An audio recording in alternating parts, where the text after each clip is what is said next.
This week's Parsha is Parshas Re'eh, and this week's video is sponsored L'Refuah Shalema Gavriel Ben Esther.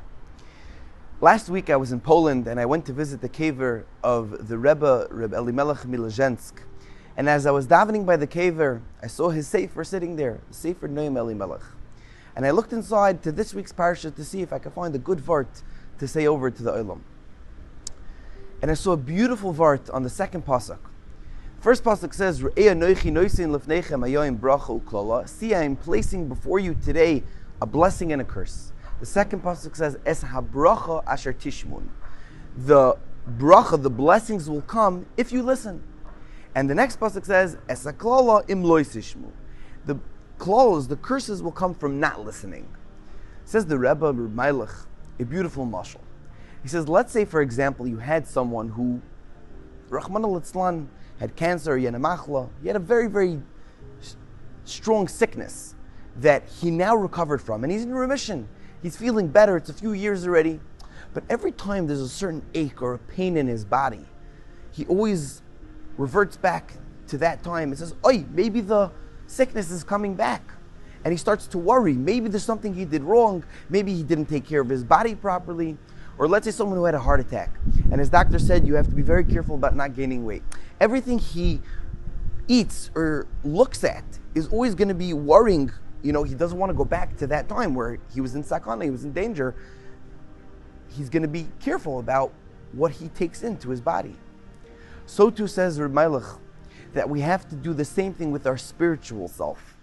The same thing in Ruchnis. We have to constantly be worrying about whether we're doing the Ratzon of Hashem properly.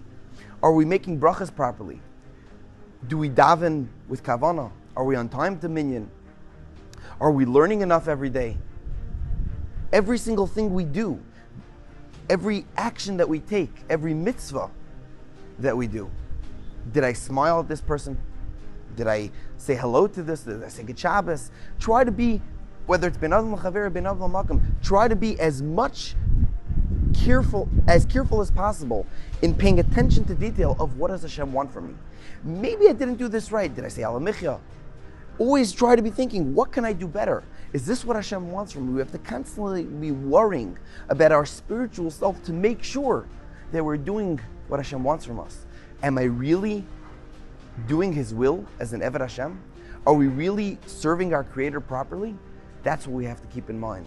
Es habrach asher tishmu, when you listen to yourself, the same way a physical person listens to his body and gives it the proper nourishment so he doesn't go back to a sakana, a danger of being unhealthy, so too we have to constantly listen, asher tishmu, we have to listen to ourselves and say, are we doing this properly? Am I really focusing on things that are important in life? And that's the bracha. That's a life of bracha. When Hashem sees that we do this, Hashem will give us all the brachas in the world. But if you're not listening to yourself, a guy who just floats through life, he goes to davening, he goes to minyan, he puts on tefillin, he goes to work, he goes to bed, but he doesn't really have any kavanah. He's not concentrating on what he's doing. It's all out of rote. It's just a routine.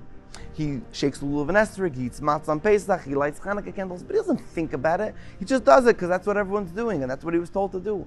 But he doesn't have any deeper understanding of it. That's a life of kalala. That's a cursed life.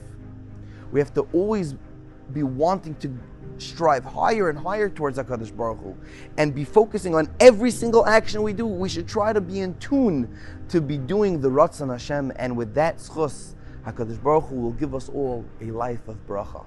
Have a beautiful Shabbos.